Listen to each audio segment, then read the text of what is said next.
What's up, Airsofters? It's Taylor here. Just doing a little bit of routine maintenance on my Elite Force 1911 Tactical.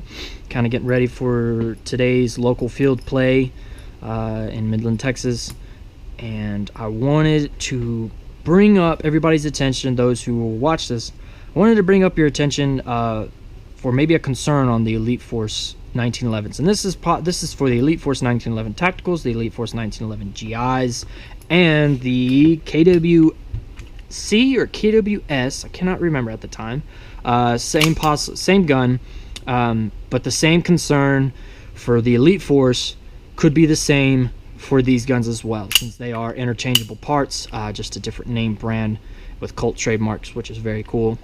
And but they're the same thing as the Elite Force, just different name. That's all it is. I mean, obviously there's going to be other brands with the same materials. So let's get to the issue, or I wouldn't say an issue, could just be a concern of an issue.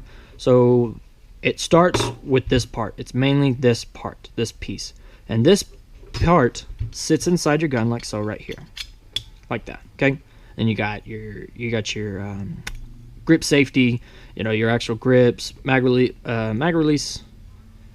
button, I'm going blank here, trigger, and then your hammer sits back here, and then internally there's a bunch of little, there's your firing pin set up, and then two other parts, their names escape me, which are these two parts along with your firing pin all sit inside this right here with your hammer right there. So the issue is this right here. Now let me see if you guys can see that. I don't know, let me try to. Okay, the issue is right here. This piece of metal, as you can see, is split and it's worn out. Okay, this is basically metal to metal contact and constant metal to metal contact. So improper maintenance, basically. When I bought this gun from a friend of mine, it was the Elite Force GI, and I bought it from him because he was getting out of airsoft, and came home, took it apart because I wanted to re-clean it and use it for a secondary handgun.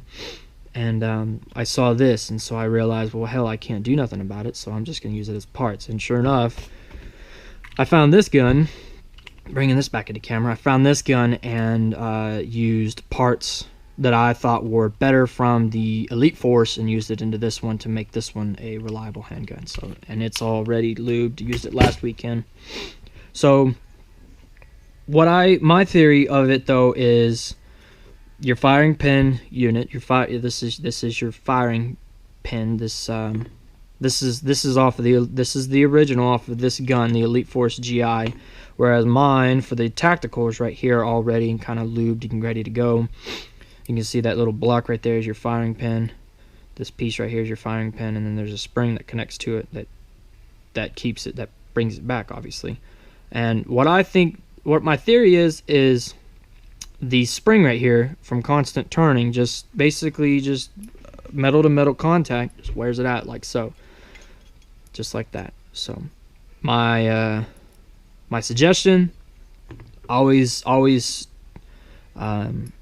routinely check up on your gun, or not routinely check up, but routinely maintenance, just to make sure that your gun is efficient, and while effective in the firefight, you don't want it to quit on you in the middle of a firefight. You want it to be reliable, obviously, and so just proper maintenance, basically, to keep it efficient. And like so, I've got a lot of lube, as you can see here, a little bit of what they call duck snot, actually used for engines. My grandfather used for engines. Since I'm out of white lithium grease, this stuff will be just as useful. So other than that, let me know what you guys think. I'm not saying that this is an issue that will make it or break it of the Elite Force. There's still outstanding firearms to use, or correction, not a firearm, but a handgun in the airsoft industry. They're still excellent. They're very reliable. As I say to some, they're the Glock of airsoft, really. You can throw them in mud and water and still shoot. So let me know what you guys think. If you've got any other issues that you've noticed with an Elite Force, please put in the comments. Any questions, complaints in the comments, and I'll try to do the best I can at answering if you have any questions. Thanks, guys.